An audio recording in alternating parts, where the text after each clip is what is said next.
Welcome to Family Council 101, the ABCs of starting a Family Council webcast.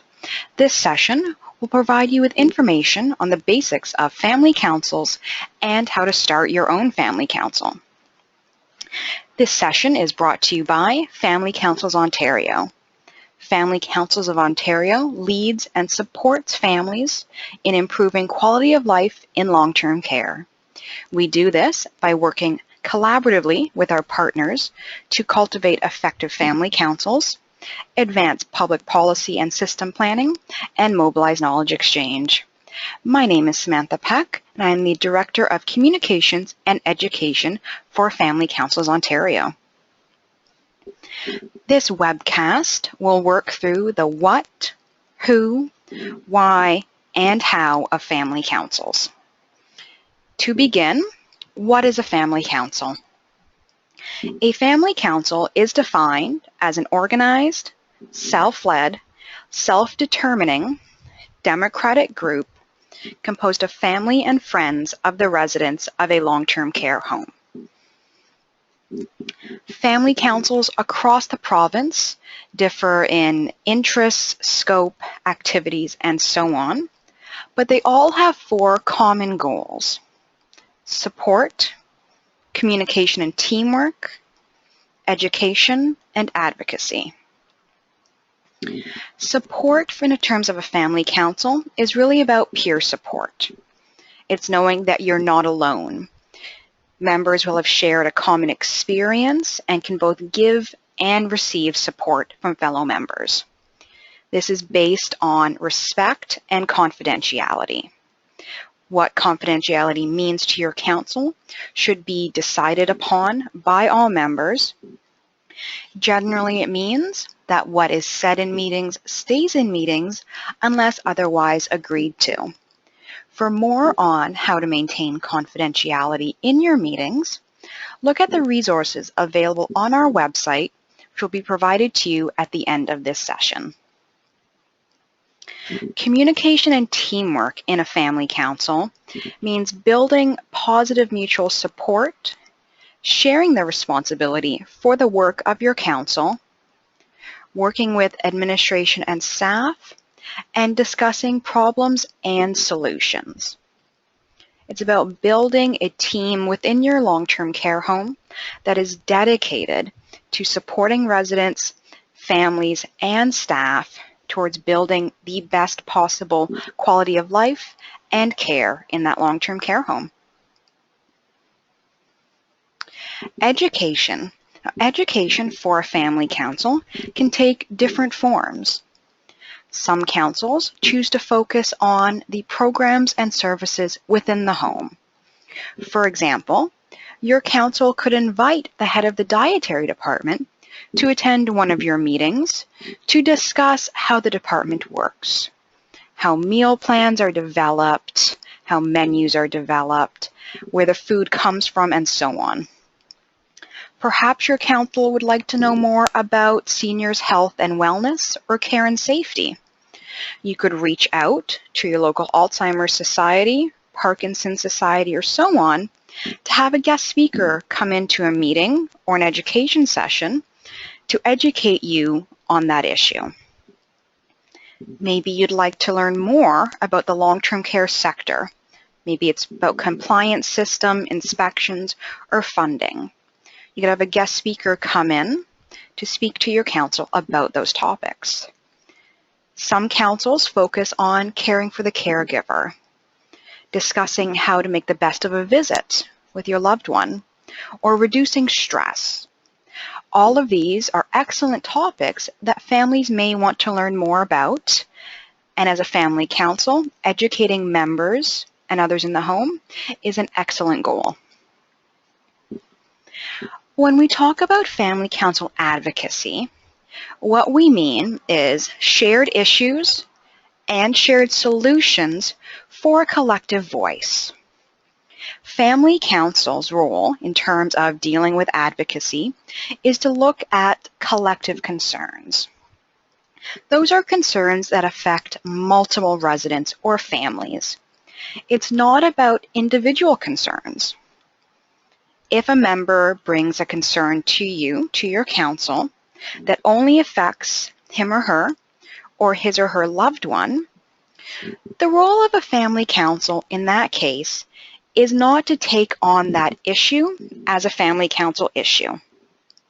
You can support that member in resolving the issue, providing some peer support, information about who to talk to, and so on. But it's not an issue the council would take on. However, if there's an issue that you realize has affected many residents or many families, that's something that a council can choose to take on as a family council concern. As per the legislation governing long-term care homes, the Long-Term Care Homes Act, the home has a duty to respond in writing within 10 days of receiving a notice of a concern or recommendation. So if this is an issue your family council has chosen to pursue, the home has a legal responsibility or duty to respond in writing to you. If they can resolve the issue within 10 days, then do so. If it is something that will take longer than 10 days to resolve, they give you an action plan or an outline of how they're going to resolve the issue. If it's something they believe to be unfounded, the reasons for that belief. The Long-Term Care Homes Act of 2007 is available online at the link at the bottom of this slide. Amongst other things, the Long-Term Care Homes Act outlines that every long-term care home may have a family council, outlines a licensee's requirements to assist and cooperate with the council, outlines who can and cannot be a member of a family council, lists several family council powers, duty to respond to concerns or recommendations, family council assistant, licensee duty to meet with, consult, and more. Take a look at the Act online for more information about family councils within the legislation. Membership. As per the Long-Term Care Homes Act of 2007, citations are there on the screen for you to review and look up. A family member of a resident or a person of importance to a resident is entitled to be a member of the family council of a long-term care home. Person of importance allows for the membership of someone who is important to a resident but does not meet the strict definition of a family member. Person of importance also allows for the continued membership of a council member who no longer has a resident in that long-term care home. For more information on continued membership, please see the resources section of our website. The Act also outlines who cannot be a member of the council, including administration, staff, and so on. For more information, including the full list of who cannot be a member of the council, please take a look at the Act online. Staff involvement. It's important to note that the Family Council is run by and for families with an emphasis on collaborating with the home. Family Council staff assistants provide valuable support and encouragement to your council, but as they are not members, should not take the lead, dictate your structure or your goals. If you wish to request a staff assistant be assigned to your council, the licensee must do so and appoint a staff assistant who is acceptable to your council. The specific duties and tasks that staff assistant will take on is up to a discussion and agreement amongst your council members and should be communicated to the staff assistant and administrator of your home to ensure everyone is on the same page about the support that you're looking for and the role that staff assistant will play. There are numerous reasons why family councils are important. Families provides you an opportunity for meaningful involvement in the long-term care home, a voice on issues that affect you and your loved one, provides you with an opportunity to give and receive support to other members. For the long-term care home, it provides a group of committed, dedicated members of the team. The long-term care home staff know that family council members are dedicated to improving the quality of care and life in the home and provide an excellent sounding board for new ideas, initiatives, and projects the home is considering, and more support for addressing issues. For the long-term care home system as a whole, the benefits include having issues resolved at a local level, and also for improving the quality of life and care for the tens of thousands of residents living in long-term care across Ontario. Ultimately, the benefits for the residents include increased quality of life and care in that long-term care home, community, spontaneity, love happening in where that person lives. The ultimate goal of a family council is to improve the quality of life and care for residents living in long-term care. There are numerous benefits to a family-led council. Members are more likely to feel responsible for the success or failure of the council due to a deeper investment in and ownership of the council. Council members are more likely to pursue issues and activities that interest them, as they know best what they and likely other families want to know and to do to improve the quality of life in the home and to educate themselves on how to be better, best caregivers. If there are problems, the members are more willing to solve them due to a deeper ownership of and commitment to the group. If there's conflict, they're more likely to want to address it to improve the quality of the council. And tasks are more likely to get done when duties are spread among several members, rather than one family council member or one staff assistant. Now, how to get started. First step, learn and reflect. Learn the basics. Step 1 may be reviewing this webcast with other council members or potential council members. Take a look at the resources we have available on our website. Reflect on what it is that you want to accomplish. What are your goals in starting a family council? What are you most interested in? Is it education? Are you looking to build more peer support for other council members? Think about what it is that you're looking for. Then share your ideas. Talk to other families and friends of residents. Gauge their interest in supporting a council. What would they like to learn most about? Is it a health challenge or issue? Is it more about the long-term care system?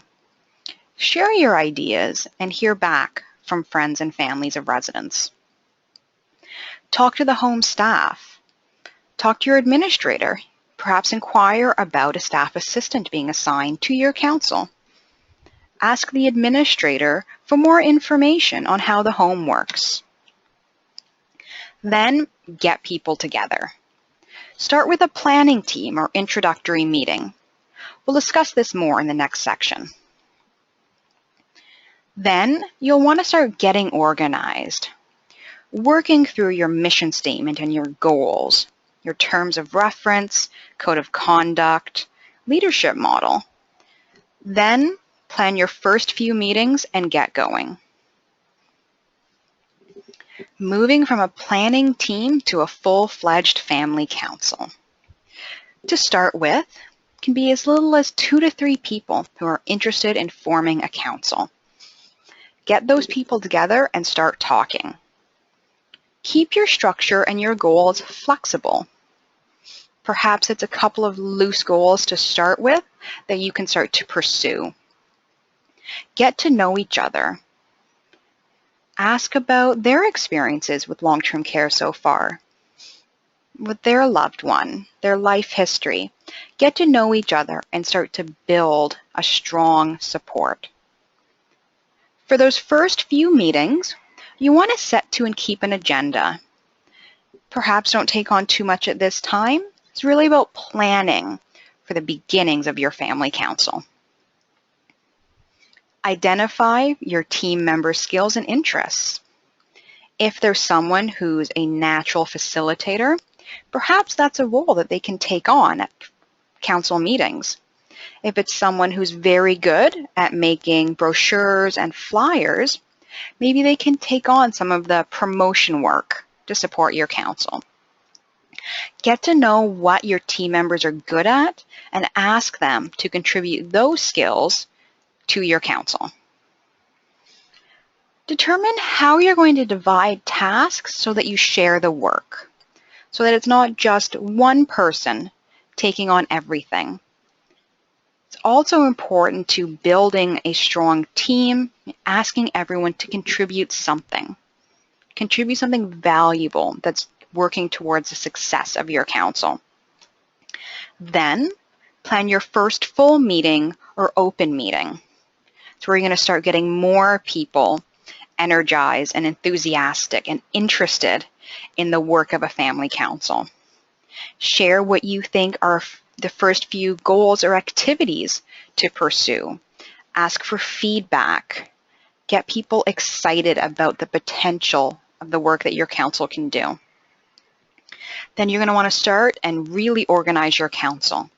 It's where you can start working on those really important structural pieces, terms of reference, code of conduct, and so on. We also have another webcast available on terms of reference. See our website for more details. Very high level terms of reference. It's the basic operating procedures of a family council. It's going to outline who you are and why you're there, your goals, your mission statement, and so on. When will you meet and how often? If it's the third Thursday of every month at 6 p.m., put that in your terms of reference. If you alternate between that and the next month is the first Saturday at 2 o'clock, make sure that's in your terms of reference. Who can be a member and who can't? Contemplate continued membership, and whatever the agreement is, that goes in your terms of reference too. How do you make decisions? Are you going to strive for consensus-based decision-making? A vote of 2/3 majority, 50% plus one. All of those can work. Just decide on what's most appropriate for your council. What is your leadership model going to be? We'll discuss a couple of possibilities shortly. What will you do to respect confidentiality both during and outside of meetings? This is very important as confidentiality is essential for ensuring safe space for families and friends of residents to discuss openly, share concerns and challenges. It's also important to building a strong team and sense of security for members in order to build peer support. Also important to discuss, how and when do you review your terms of reference? We advise at least yearly to ensure that this document still meets the needs of your council, but you can also review it and adapt it whenever your needs change. It should be a living document that everyone has input to, is aware of, and meets their needs. Should not be a huge, comprehensive, long document. It's just your basic operating procedures of your council. We have a variety of samples available in your guide to starting and maintaining a family council and on our website as well. Mission statement and goals. What do your members have in common? Few basic goals to start with. Others can be add-ons. Leadership models. The two primary leadership models are your formal or shared or committee model, where you break up roles into pieces of work or tasks. For example, you could have a records volunteer who maintains your minutes, program volunteer, an outreach volunteer who's responsible for taking on some recruitment work, communications volunteer who maintains your email list, a meeting volunteer who chairs your meeting, a welcoming volunteer who helps people get settled in on meetings, and so on. Another leadership model is your formal or traditional officer model. It's where you have a chairperson or president, co-chair or vice president, a secretary, and treasurer if you need one. Both are good options for your council, just about what works best for your group and what people feel most comfortable with. For either model, it's important to discuss and agree to how people get elected or selected for these positions. If it's an election, make sure that you have those details in your terms of reference as well, including how people are nominated for positions, voted, and how often elections are held. Now, in terms of the work that you're actually going to do as a group, there are a few questions to consider. When will you meet? How often and where? What are you going to do during meetings? How often are you going to have a guest speaker come in? How often and for how long do you want your staff assistant to attend your meetings? Are you going to have time at the beginning or end for open sharing of concerns and challenges? And so on. Consider what pieces of work or discussion will be at each meeting or every other meeting, and so on. Do you want to organize other activities than meetings? Are there events, projects, and so on that you want to take leadership or ownership of? Do you want to support an upcoming initiative, activity, or an event held by the home? Do you want to do a project to benefit residents and families? Discuss what it is that you're looking to do. And how do you know it's working? Family Council self-evaluation is a really important tool for ensuring that what you're doing is successful and benefiting the members. You can do informal check-ins at a regular basis, just asking people for feedback on how a meeting or an event or a project went. So at least annually to do a formal self-evaluation, and we have samples of this on our website that you can use or adapt to suit your needs. You can also gather really valuable information through a family interest survey. And that's a survey that asks questions on logistical issues. So what's the best time for families to meet? What do they want to know most about? Is it health issues such as Alzheimer's? Is it making the best of a visit? Is it what do PSWs do in an average day in your long-term care home? You won't know until you ask, so consider developing a family interest survey and work with the home to have it distributed. We also have samples of this on our website as well that you can use or adapt to suit your needs. This is bringing us to the end of our Family Council 101 webcast. Do hope it was useful in helping you to understand the basics of a family council and how to get started as you work from a planning team or committee to a full-fledged and successful family council. A few tips for moving forward. Stay positive. Inspire participation. Find out what your members are good at, interested in, and ask them to contribute that to your council. Giving people a way to contribute meaningfully helps them to stay enthusiastic and engaged. You'll always have to consider recruitment, We know due to the ebb and flow of family council membership, it's something that's an ongoing priority. Evaluate regularly to ensure that your activities, goals, and meetings are still working for your members. Consider connecting with family councils in your area. You can check out our database of family councils on our website to see who has listed their council in your area. And for more information and support, don't hesitate to contact us. You can reach us local at 647-427-5551 or toll free 877-622-9968. You can find us online at www.fco.ngo. And on our website, you'll find our database of family councils, notifications of upcoming events. You can sign up there for our monthly e-bulletin. You can find links to our resources there as well. And you can also find us on Facebook online. Go to facebook.com/Family Councils Ontario. There you can ask questions and give comments to your fellow family council members across the province. To reach us by email, you can reach me, Samantha Peck, Director of Communications and Education at spec@fco.ngo, and our Executive Director, Lorraine Purdon, at lpurdon@fco.ngo.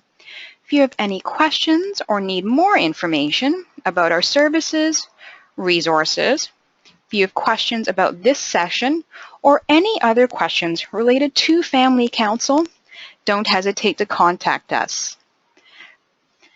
This concludes our Family Council 101 webcast.